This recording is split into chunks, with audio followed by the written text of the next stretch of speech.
আর এটা কিন্তু বর্ডার, এটা কিন্তু সামনের পার্ট। 6.5 ইঞ্চি দুইটা ভাঁজ দিবেন, মিডিলে যেটা আসবে সেখানে একটা মার্ক করবেন। এই মার্ক এবং এই মার্ক হলো 28 ইঞ্চি, এখানে আমাকে দুইটা ভাঁজ করতে হবে, দুইটা মার্ক করতে হবে। আসলে ঘেরের এটা কিন্তু। আসসালামু আলাইকুম, কেমন আছেন? আশা করি অনেক অনেক ভালো আছেন। তো আজকে আপনাদেরকে গোল জামা কাটিং এবং সেলাই করে দেখাবো। যারা সেলাই কাজে নতুন, কিছু কিছু টেকনিক এবং সূত্র, কিছু কিছু ফর্মুলা আপনারা শিখতে পারবেন। গোল জামার কোনা ঝুলে যায়, এই কোনা ঝুলে যাওয়ার অনেক সিস্টেম আছে, যে সিস্টেমে কাটিং করলে এবং সেলাই করলে আপনাদের কোনাগুলো ঝুলবে না। তো এটা সুতি 3 পিস। কেউ কেউ এই সুতি 3 পিস দিয়ে গোল জামা তৈরি করে। তো প্রথমে আপনাদের দেখাবো যে আসলে কোনটা কোন পার্ট। তো সুতি 3 পিস সবগুলো কিন্তু অ্যাটাচ থাকে, জোড়া লাগানো থাকে। তো এই জোড়া লাগানো আমরা কিভাবে বুঝবো কোনটা সামনের পার্ট, কোনটা পিছনের পার্ট এবং কি কোনটা হাতা? তো সম্পূর্ণ আমাকে কাপড়টা ওপেন করে নিতে হবে। তো সম্মানিত ভিউয়ার্স, এটা যেহেতু দেখেন এখানে কিন্তু ফুলের বর্ডার করে, মানে এটা কিন্তু বর্ডার, এটা কিন্তু সামনের পার্ট। এটা জাস্ট একটা ফুলের গাছ লাগানো, এটা কিন্তু পিছনের পার্ট। সামনের পার্ট পিছনের পার্ট আমাদের মানে বোঝা হয়ে গেল। এখন আমাদের হাতা। তো এখানে যে দেখুন সাদা বর্ডার, এটা কিন্তু হাতার জন্য দেওয়া আছে। তো আমাদের এই সিস্টেম করে কাটিং করে নিতে হবে। তো বর্ডার অনুযায়ী আমরা এখন কি কাটিং করে নিব।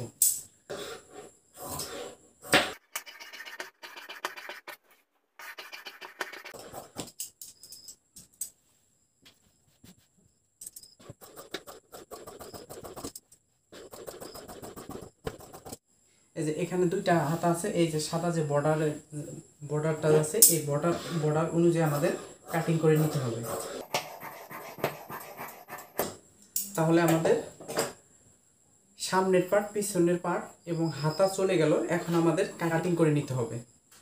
কাটিং করার আগে আমাদের এই গুরুত্বপূর্ণ বিষয়টা হচ্ছে আমাদের প্রথমে ভাঁজটা ক্লিয়ার করে নিতে হবে। যে আমরা যদি ঠিকঠাক মতো যদি ভাঁজ না দিতে পারি, যদি এলোমেলো থাকে, তাহলে কাটিং কোনোটা বেশি হবে কোনোটা কম হবে। তাই আমাদের প্রথম টার্গেট হচ্ছে কাপড়টা সুন্দরভাবে ভাঁজ করে নেওয়া। এই যে এই বর্ডারের যে কাজ করাটা ঠিক মিডিলে আমাদেরকে একটা চিহ্ন দিতে হবে। তো এখানে আমাদের একটা এইভাবে আমি একটা চিহ্ন দেবো, সেই চিহ্ন অনুযায়ী আমাদের ভাঁজ করে নিতে হবে। ঠিক এই যে ফুলের যে কাজ করা বর্ডারটা ঠিক মিডিলে, এদিকেও আমাকে যে পয়েন্টে রাখতে হবে, উপর আমাকে সে পয়েন্টে রাখতে হবে। রাখার পরে যেহেতু আমাদের সামনের এবং পিছনের কাটিং একই, সামনের পার্ট পিছনের পার্ট এক জায়গায় করে কাটিং করতে পারবো। তো সম্মানিত ভিউয়ার্স, এখানে সামনের পার্ট এবং কি পিছনের পার্ট আমি এক জায়গায় করে কিন্তু এখন কাটিং করব। তো আপনারা যখন সুতি 3 পিসগুলো হবে তখন কিন্তু দুইটা একসাথে কাটিং করবেন। এখানে একটু সাইজ করে আমাদের কাটিং করতে হবে। এখানে আমাদের 1 ইঞ্চি পরিমাণ, দেখুন 1 ইঞ্চি পরিমাণ আমাদের বাদ দিয়ে লম্বার মাপটা শুরু করতে হবে। বিশেষ করে কয়েকটা মানে সূত্র আপনাদেরকে বলি। যে কোনো কাটিংয়ের ক্ষেত্রে আপনাদের প্রথম টার্গেট হচ্ছে লম্বার মাপ, তারপর হচ্ছে আপনার পুটের মাপ, তারপর হচ্ছে মুহুরির মাপ, তারপরে বাকি যেগুলো মাপ হয় সেগুলো। কিন্তু প্রথমে আমাদের যেটা করণীয় সেটা হচ্ছে প্রথমে আমাদের লম্বার মাপটা নিতে হবে। তো লম্বার মাপ আমি এখানে যেহেতু নিচে যেটা আমি আপনাদেরকে বললাম যে নিচে আমাদের 1 ইঞ্চি মুড়িয়ে সেলাই দেওয়ার জন্য আমাদের প্রয়োজন হবে, সেখানে আমাকে 1 ইঞ্চি বাদ দিয়ে মার্ক করতে হবে, লম্বার মাপটা নিতে হবে। তো দেখুন ঠিক এখান থেকে আমার লম্বাটা কত ইঞ্চি নিব, আপনার হোক বা আপনার কাস্টমারই হোক, যতটুকু লম্বা নেবেন সেই অনুযায়ী আমাদেরকে এই মার্ক থেকে আমার এই লম্বার মাপটা নিতে হবে। তো আমি 43 ইঞ্চি লম্বা নিব। তো এখানে কিন্তু 43 ইঞ্চি নিলে কিন্তু ভুল হবে, কারণ এখানে আমি 43 ইঞ্চি নিব। এখানে যে শোল্ডারের যে অবশ্যই আমাদের সেলাই হবে কাঁধের, তাহলে এখানে আমাদের 1/2 ইঞ্চি চলে যাবে। তো এখানে আমাকে 1/2 ইঞ্চি সেলাই মার্জিনের জন্য নিতে হবে। তো এরপরে আমাদেরকে মার্কগুলো টেনে নিতে হবে। তো আমি এখানে মার্কটা দিচ্ছি। ঠিক আশা করি বুঝতে পারছেন যে আমি কিন্তু প্রথমে 1 ইঞ্চি সেলাই মার্জিনের জন্য রাখার পর সেখান থেকে আমি কিন্তু লম্বার মাপটা নিয়েছি। লম্বার মাপটা যতটুকু হবে তার থেকে আমি 1/2 ইঞ্চি বাড়িয়ে নিয়েছি শোল্ডারের এবং সেলাই মার্জিনের জন্য। এখন আমাদের যেটা করতে হবে, এখন আমাদের পুটের মাপটা নিতে হবে। পুটের মাপ কিভাবে আমরা নিব? আসলে যখন আমাদের কামিজ হয় তখন কিন্তু আমাদের এক পাশে মানে পড়তে হয়, মানে সামনের যেহেতু বর্ডার কাজ করা থাকে তাহলে আমাদের সেটা এক পাশে পড়তে হয়। এবং কি যখন আমাদের গোল জামা হয়, বিশেষ করে প্রিন্টেড গোল জামা, তখন কিন্তু দুই পাশে পরা যায়। তো যখন আমাদের দুই পাশে পরা যায় তখন কিন্তু পুটের মাপটা হয় একরকম, আর যখন এক পাশে পড়তে হয় তখন কিন্তু পুটের মাপটা আরেক রকম হয়। সেটা কেমন করে? যখন গোল জামা হবে তখন পুটের মাপ একটু কম নিলেও খুব কোনো সমস্যা নাই। যখন এক পাশে আপনি পরবেন তখন কিন্তু পুটের মাপটা আপনাকে কমপক্ষে হাফ থেকে 1 ইঞ্চি একটু বাড়িয়ে নিতে হবে। এটা অবশ্যই সবার ক্ষেত্রে এবং কি সব মানে কাটিংয়ের ক্ষেত্রে একই নিয়ম। আপনারা এটা যেহেতু এটা এক পাশে পড়বো, তো এখানে আমাকে 7 ইঞ্চি নিতে হবে। এটা আমি যার জন্য কাটিং করব তার বডি হচ্ছে আপনাদের 38। আর আমি যেভাবে কাটিং করব, কাটিংয়ের সূত্র এবং ক্যাটাগরি এবং ভঙ্গি সবার জন্য একই নিয়ম, কিন্তু মাপগুলো একটু ভিন্নতা অবশ্যই আছে। যেহেতু 38 ইঞ্চি, 40 ইঞ্চি বা 36 ইঞ্চি আমি যেভাবে কাটিং করব, আপনারা হুবহু একইভাবে আপনারা কাটিং করবেন, দেখবেন যে আপনাদের গোল জামাগুলো অনেক বেশি পারফেক্ট হবে। তো এখানে আমি পুটের মাপ নিচ্ছি 7 ইঞ্চি, 38 বডি হলো, এখানে 7 ইঞ্চি নিতে হবে। তো আমি এখানে 7 ইঞ্চি নিচ্ছি। তো এরপরে আমাদেরকে যেটা করতে হবে, এরপরে আমাদের মুহুরির মাপটা নিতে হবে। তো মুহুরি আমরা কত ইঞ্চি দিব? এখানে কিন্তু মুহুরির মাপ 6.5 ইঞ্চি নিতে হবে, কারণ 38 ইঞ্চি বডি, 38 বডি হলে এখানে আমাদের 6.5 ইঞ্চি নিতে হবে। এর থেকে বেশি হলে আপনাদের 7 ইঞ্চি নিতে হবে। তো এর থেকে কম হলে আপনাদের 6 নিতে হবে। তো কিন্তু 6-এর নিচে কিন্তু হয় না, বিশেষ করে 6 কিন্তু নিতে হয়। এর থেকে বেশি হলে বেশি বেশি করে নিতে হয়। এখন সিস্টেমটা হলো, প্রথমে সেলাই মার্জিন মাপ দিয়ে আমি লম্বার মাপটা নিয়েছি, তারপরে আমি পুটের মাপটা নিলাম, পুট থেকে মুহুরির মাপটা নিয়েছি 7 ইঞ্চি, 6.5 ইঞ্চি। তো এরপরে আমাকে যেটা করতে হবে, এখানে আমি কত নিয়েছি? 7 ইঞ্চি। ঠিক এখানেও আমাকে 7 ইঞ্চি একটা ছোট করে মার্ক করে নিতে হবে, কারণ এই মার্ক আর এই মার্ক আমাকে সুন্দরভাবে সোজা করার জন্য।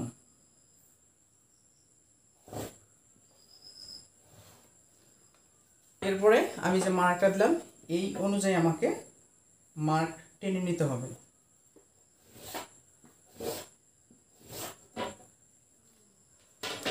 তো আশা করি বুঝতে পারছেন, যেহেতু এটা কামিজ না, এটা গোল জামা, এটা কিন্তু দুইটা মাপ হবে। এক নাম্বার হচ্ছে বডির মাপ এবং কি পেটের মাপ।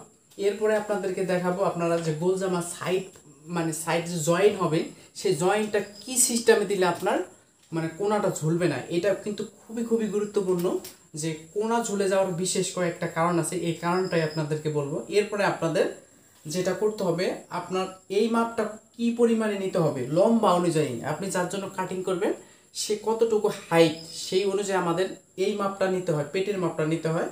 তো যেহেতু এটা মিডিয়াম, তাই এখানে আমাকে 15.5 ইঞ্চি নিতে। যদি এর থেকে আরও বেশি হাই হয় তাহলে আপনাদের 16 ইঞ্চি, এর থেকে একটু লো হলে তাহলে আপনাদের 14.5 ইঞ্চি। এই সিস্টেম করে বিশেষ করে আমাদের এই পেটের মাপটা নিতে হয়। তো আমি এখন পেটের মাপটা দিচ্ছি। তাহলে আমাদের মার্ক কয়টা হচ্ছে? এখন কিন্তু আমাদের মার্ক হচ্ছে 2টা, আর কামিজ যদি হতো তাহলে কিন্তু আমাদের মার্ক হতো 3টা। এখন আমাদের বডির মাপ এবং কি পেটের মাপ।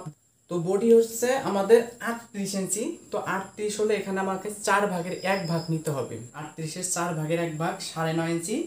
এখানে যেহেতু সুতি 3 পিস, এটা কাচার পরে কিন্তু অনেক বেশি কমে যায়। এখানে আপনাদের যেটা করতে হবে, এখানে কিন্তু আপনারা 1.5 ইঞ্চি পরিমাণ বেশি নেবেন, তারও বেশি নিলে কোনো সমস্যা নেই, মানে যেহেতু অনেক এক্সট্রা কাপড় আছে তো আপনারা বেশি বেশি করে নেবেন।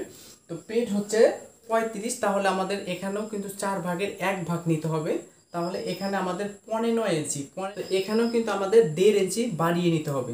তো 1.5 ইঞ্চি আমি বাড়িয়ে নেওয়ার পরে এখন আপনাদেরকে এই মার্ক, এই মার্ক, এই মার্ক, এই মার্ক আমাকে অ্যাটাচ করে নিতে হবে।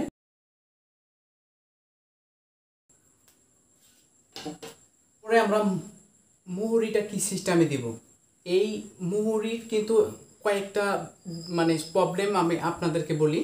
মুহুরির সিস্টেমটা যদি আপনার অ্যাকুরেট না হয় তাহলে আপনাদের সামনের এবং পিছনের ফুলে থাকার সম্ভাবনা থাকে বেশি এবং কি হাতা উঠে যাওয়ার সম্ভাবনা থাকে। এরপরে আপনাদের যেটা হয় তালপাট কাটিং করতে সমস্যা হয়। তো এখান থেকে এখানে নিচ্ছি 6.5 ইঞ্চি, 6.5 ইঞ্চি দুইটা ভাঁজ দেবেন। দুইটা ভাঁজ দেওয়ার পরে এখানে মিডিলে যেটা আসবে সেখানে একটা মার্ক করবেন। গেল একটা মার্ক মিডিলে, এই যে দেখুন কর্নার থেকে এখানে, এই যে কর্নার থেকে এখানে আমাদের 2 ইঞ্চি পরিমাণ একটা মার্ক করবেন। একটা মার্ক দিলাম। তো এখান থেকে এখানে আমাকে একটা লাগিয়ে দেবো। শুধুমাত্র এটা নতুনদের জন্য খুব সহজভাবে আমি বোঝানোর চেষ্টা করতেছি। তো দেখুন এখান থেকে আমাদের এই বিষয়টা ফলো করুন। এখান থেকে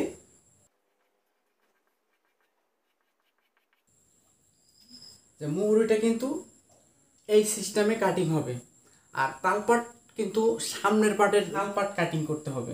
তবে তো এটার ভেজালটা গেল। এখন আপনাদের ঘেরের ভেজালটা মানে বোঝাচ্ছি। দেখুন যেহেতু 38 বডি হবে, এখানে কিন্তু এতটুকু ঘের মাত্র, এখানে অল্প বহরের কাপড় এখানে দেখুন অল্প। তো এখানে আমাদের অবশ্যই একটু জয়েন দিতে হবে, এইভাবে জয়েন দিতে হবে। তো জয়েনটা আপনি কিভাবে দিবেন, এটাই কিন্তু অনেক মেন একটা গুরুত্ব পয়েন্ট।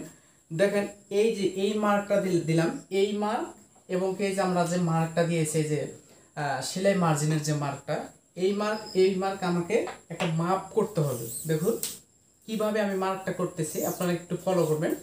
তো এই মার্ক এবং এই মার্ক হলো 28 ইঞ্চি। এখানে আমাকে দুইটা ভাঁজ করতে হবে। দুইটা ভাঁজ করলে হবে কত, 14 ইঞ্চি। তো 14 ইঞ্চি এখানে আসার পর আমাদের আরেকটা মার্ক করতে হবে। আসলে ঘেরের এটা কিন্তু বিশেষ করে ঘেরের বিষয়টার জন্য আমি আপনাদের খুবই মানে রিকোয়েস্টেড একটা ভিডিও ছিল। তো এই ভিডিওটা আপনাদের দেখলে আপনাদের এই ঘেরের সমস্যাটা সমাধান হবে। এই যে সেলাই মার্জিন যে মার্কটা আছে, এই যে এই কোণাটা এবং কি এই কোণাটা আমাদের এই সিস্টেম করে হবে। দেখুন এই সিস্টেম করে হবে। আর এর থেকেও আপনি যদি অনেক বেশি ঘের দিতে চান তাহলে কিন্তু এই কাপড়ে হবে না। কারণ বিশেষ করে আপনি যখন 3 পিসগুলোতে গোল জামা কাটিং করতে যাবেন তখন কিন্তু আপনাকে মানে এই পদ্ধতিতে কাটিং করতে হবে, তাহলে সব কিছু ঠিকঠাক থাকবে। তো এর থেকে আপনি যদি আরও বেশি নিতে চান নিতে পারেন, এর থেকে একটু বেশি নিতে পারেন, কিন্তু এর থেকে বেশি নেওয়া যাবে না। তো দেখুন এই কোণা এবং কি এই কোণা আমাকে লাগিয়ে দিতে হবে। লাগিয়ে দেওয়ার পরে এখন আমাদের কাটিংটা কেমন হবে সেটাই আপনাদেরকে দেখাবো। যে এই কোণাটা আমি কিভাবে বাদ দিব, এটা কি আইডিয়া করে বাদ দিব না, এটা কিন্তু আইডিয়া করে বাদ দিলে তাহলে আপনাদের আঁকা বাঁকা হওয়ার সম্ভাবনা থাকে বেশি। তাই আমি সম্পূর্ণ আগে A to Z কাটিং করব। কাটিং করার পরে আপনাদের কোণাটা কিভাবে আপনাদের ফেলে দিবেন সেটা আমি আপনাদেরকে দেখাবো। তো আমি এটা প্রথমে কাটিং করতেছি।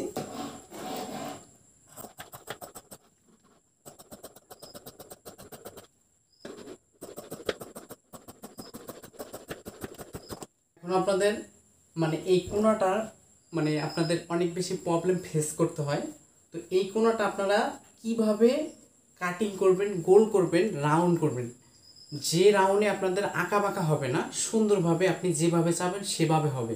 দেখুন আমার ডাইন হাত এবং বাম হাত, আপনারা বাম হাতটা এখানে ধরবেন, এখানে ধরবেন, ধরার পরে এইভাবে একটা ভাঁজ দিবেন, সোজা করে ভাঁজ দিবেন। আপনারা দেখুন এই যে আমি কিন্তু সোজা করে ভাঁজ দিছি। এই দেখুন আমার কিন্তু এটা সোজা হয়েছে, কিন্তু এই দেখুন এই কোণারটা কত দূরে চলে গেছে। এই কোণারটা কিন্তু এখানেও আসতে পারতো, তার মানে বোঝাচ্ছে এটাই কিন্তু এখানে যদি আমি কাটিং করি, এই গোল করে কাটিং করে ফেলে দিই এই জায়গাটা, তাহলে কিন্তু গোল হয়ে যাবে।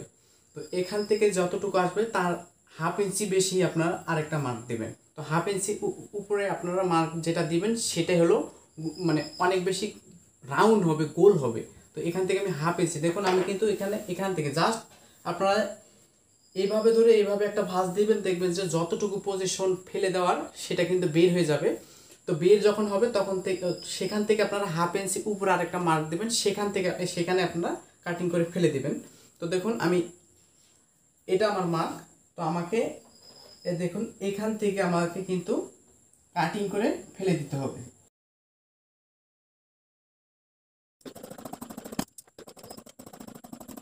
এরপরে দেখুন আমার কতটুকু পজিশন, এই যে কতটুকু পজিশন আমাকে জয়েন দিতে হবে সেই জয়েনের একদম ক্লিয়ার হয়ে গেল যে আমাকে কতটুকু।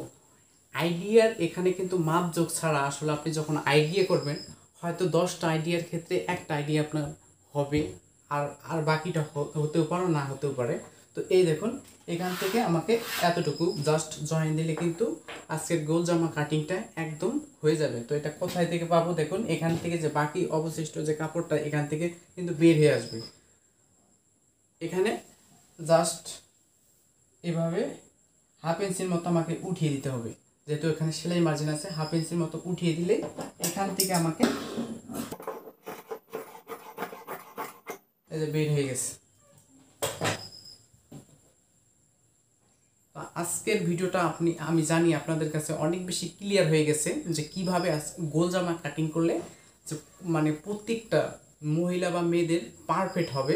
তো পারফেক্ট যদি করতে চান তাহলে এই নিয়মে, আজকের নিয়ম যেটা আমি আপনাদেরকে দেখানোর চেষ্টা করছি, এই নিয়মে যখন আপনারা কাটিং করবেন তখন দেখবেন যে আপনার গোল জামা আপনার সুন্দর মতো, আপনার প্লেস মতো, আপনার মানে আপনার ইচ্ছা মতো হয়ে যাবে। তো ভালো থাকবেন, সুস্থ থাকবেন। অবশ্যই চ্যানেলটা সাবস্ক্রাইব করতে ভুলবেন না, পাশে থাকা নোটিফিকেশন অন করে দেবেন। খোদা হাফেজ।